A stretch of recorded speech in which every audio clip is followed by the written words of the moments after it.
I'm Tamara Thomas, editor-in-chief of Urban Health Today. I'm speaking today with Sherrie Mazur, Senior Vice President of Communications and Public Affairs for the V Foundation for Cancer Research. She's here to talk with me today about the V Scholar Grant, which now includes research grants focused on the Black and African American research community. Thank you for your time today, Ms. Mazur. Thank you for having me. I'm excited to be here. Awesome, let's get started. So can you talk about how the V Foundation came to be? Sure. So the V Foundation was formed after Jim Valvano, who was a basketball coach at NC State and a commentator at ESPN, was diagnosed with cancer. And so Jim got together with a group of his ESPN friends and executives and some friends from the cancer world where he was being treated, and decided he wanted to form this foundation. And so he got the buy-in of ESPN and announced the formation of the V Foundation at the inaugural SB Awards in 1993. Now, is the V a play on Jim Valvano's name and the word victory, or is this just a coincidence? Yes, so it's very much an homage to Jim Valvano and his last name, but now, of course, it is that very much so, but also it's a tribute to what we aim to achieve, which is victory over cancer. Outstanding. So when people think about cancer foundations, organizations like the American Cancer Society, Susan G. Komen for the Cure, and St. Jude, for example, come to mind. So how does the V Foundation compare to these organizations, and how are you different? Sure. Well, similar to these organizations, we are working to defeat cancer. What's different about us is that we focus on all cancer types. So we're not just looking at breast cancer or pediatric cancer. We're funding across the board the best of the best work that's being done in this country, and putting the money in the hands of those researchers who are actually doing the work to move the needle so that we can have better outcomes as a result of cancer diagnoses. And is it fair to say probably another way you guys are different is that you don't, all of your money, all the money that you use goes into the research, right? So you're Sure, not using money for advertising yourself. that's true. Aside from the very generous support that we have from ESPN a couple times a year when they put their efforts towards fundraising for the V Foundation, you're not going to see us print or on TV too often because we don't really have any sort of an advertising budget. We're very, very lean. And so 100% of direct donations that come to the foundation are directed to cancer research. We have an endowment that covers our operating expenses, and our operating expenses are very, very low. So that's like our staff, our office, kind of those expenses that we have to run a business, but very much in the leanest way possible. When people view us and hear about us on ESPN, they're often surprised at the reality of how few staff we have and how much we actually manage to do. Yep, because it's about the work. Exactly. So the V Foundation has awarded over 260 million in grants, kudos to you, since 1993. What is the average award amount and the length of time for a grant? And also, does any grant recipient over the years stand out for you in the field of cancer research? Sure. That's a great question. So our categories, there's basically two primary grant categories. One is the V Scholar Grant, and that is an investment in a young investigator who's starting out their career in cancer research. So we're really helping to springboard their career and get their lab set up and kind of get them going in the field of cancer research. So those are 2-year grants in the amount of $200,000. And then the second main category is a translational grant. That's a team of researchers working together. So there's a group of people working in a lab, and then there's a group of people who are actually at the clinic patient side. And so there's this constant flow of information from the lab to the clinic to the lab as they fine tune therapies and procedures and medicines in the lab to the patient and back again to the lab to continue to work through that process. That is a team-based grant, so it's a 3-year grant in the amount of $600,000. Okay, let's pivot then. Let's talk about the V Scholar Grant. So that was founded after Stuart Scott, who was another ESPN contributor, sportscaster, died of cancer in 2015.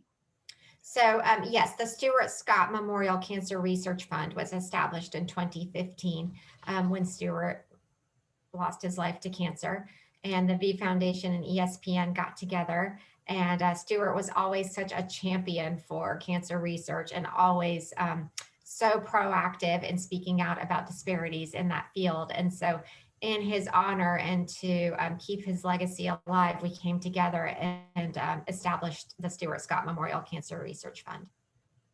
Okay, so whose idea was it initially? Was it just you both came together at the same time and said, "Hey, let's do this"? Yes, exactly. It was born out of a conversation between our leadership team and ESPN's.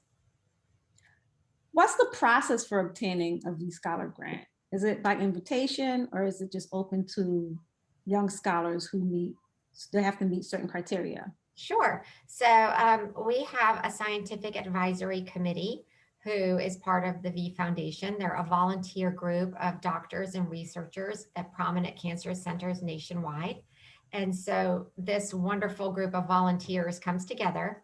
And what we do is we send out a request for proposal, basically, from each of these cancer centers. There's over 70 of them in the United States. And so we'll say, send us your very best candidate for a V Scholar. And so internally within the cancer center, they will have an internal, almost like a competition, to put forth the very best candidate, say from Duke Cancer Institute. And so we'll get that proposal along with all the other proposals from the various cancer centers across the country. And then our scientific advisory committee will sit down with all of those and they will rank them. And we will fund according to how much money we have in the budget. So that's kind of the process in a nutshell. And so your most recent focus of the V Scholar Grant has been to include Black and African-American researchers. How did that come about? Sure. So, of course, Black and African-American researchers have always been invited to participate with the rest of the population for just the general V Scholar grants, but recognizing that there's still disparities among funding those researchers, we wanted to make sure that we had a concerted effort towards reaching them and to including them in that process much more with a focus on doing so. And so with the ESPN and the V Foundation, we have been very much focused on disparities, for some time now. This Stewart Scott Fund was established 6 years ago with that lens, but we wanted to focus on the researcher portion of it. And so just recently, about a month or two ago, we awarded our first slate of grants for the Black and African-American researchers. We were able to award 8 of these V Scholar grants. So the 2-year, $200,000 grants to 8 researchers who are Black and African-American. And so 5 of the 8, that funding came from BristolMyers Squib. How did that come to be? Did they come to you and say, hey, we'd like to be a part of this? How did that happen? They did. They have been very generous partners of the V Foundation throughout the years. They have supported work in the Stewart Scott Fund, and also Robin Roberts has a Thrivership Fund at the ESPN, at the V Foundation. And so Bristol-Myers Squibb has also provided support for the Thrivership Fund. But in this instance, they were very, very intrigued by this new, subset of the V Scholar grants, the Black and African-American V Scholars. And they said, we want in, we want to support this. What can we do? And so they very generously supported 5 of the 8 of those grants.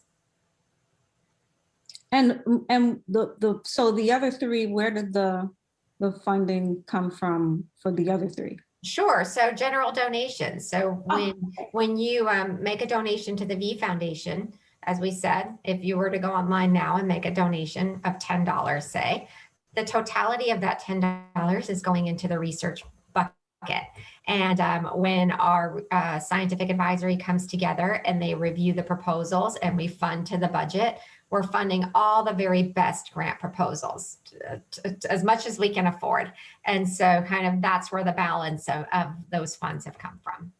Oh, okay, terrific. So what does the future look like in years to come for the V Scholar grants? Will you be expanding it? What will change, if anything? Sure. Our goal is to expand. It's a really, really important and underfunded area of research. So it's one that we feel like we can continue to kind of be trailblazers and open up doors for researchers who might not have these opportunities. We really want to make an investment there because having different viewpoints and people of different backgrounds can only enhance and strengthen the work that we're doing. And so we believe that inclusivity is a way for us to be better at what we're doing and to get more outcomes more quickly and differently because, when you have groupthink or you have everybody kind of coming from the same place, thinking about the same things, that's not always as productive as having a myriad of viewpoints and experiences to draw from. So our hope is to continue to invest in the program and to see very rich results from it. Because we just awarded this last slate of grants just months ago, cancer research doesn't move super quickly, not as quickly as any of us would like. So it's going to take us about a year to get a progress report from these researchers. And at that time, they'll say, hey, you guys gave me this investment, and let me tell you what I've done with it. This is how far I've gotten, or these are the early results that I'm seeing. And so we're really looking forward to seeing what these brilliant researchers come back with when we check in with them in about a year and track their progress. Wow, well, I really hope that you will, come back, and talk about any new V Scholar initiatives or any changes. I'd like to be kept abreast of that, please. Where should people go to find out more about the V Foundation and donate or pitch in somehow? Sure. Well, it couldn't be any easier. It's v.org. So the letter v.org. And there you can find out more about the Stewart Scott Fund, more about disparities in research overall, or just generally about the V Foundation. And if people are so inclined, a donation is always welcome. Any amount is much appreciated. Well, I plan to follow up and make a donation myself because I'm really excited about this. Thank you. Thank you so much for your time today, Ms. Mazur. I really appreciate it. Thank you. Thank you so much.